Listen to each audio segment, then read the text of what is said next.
Already శ్రీకాకుళంలో గతంలో కూడా మేము కొన్ని చెరువులను ఆల్రెడీ ప్రభుత్వం ద్వారానే మేము రక్షించబడ్డాం. మేము ఏదైనా కూడా పర్టికులర్గా ఏదైనా చట్ట ప్రకారంగా వెళ్తున్నాం. కొన్ని చెరువులు రక్షించాం, ఇంకా కొన్ని చెరువులు రక్షించవలసి ఉంది. అందులో భాగంగానే ఈవేళ మేము కిల్లిపాలెం వచ్చాం. అక్కడ రైతులతో మాట్లాడుతుంటే మాలని సాధువులకి ఎంత బాధ అనిపిస్తుందండి. వాళ్ళు పెట్టే భిక్ష కదండి మీరైనా మేమైనా తినేది.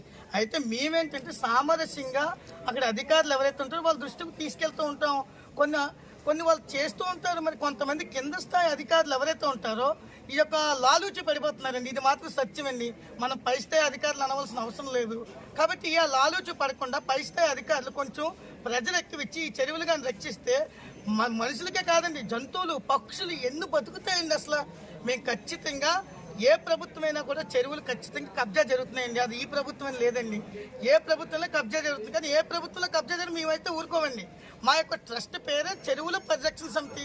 ఎక్కడ నీరు యొక్క భాగం ఎక్కడైతే ఉంటుందో, ఎక్కడ వాటర్ బాడీస్ ఉంటే అక్కడ ఖచ్చితంగా ఈ భారతానంద మహారాజ్ ఖచ్చితంగా మా టీం వీళ్ళంతా అధ్యక్షుల వారు, వ్యవస్థాపకులు, ఇలా అందరూ కూడా ప్రతి ఒక్కరు ఉన్నారండి. మాకంటే ఒక టీం లేకుండా నేను వెళ్ళలేనే, నన్ను చంపేస్తారే.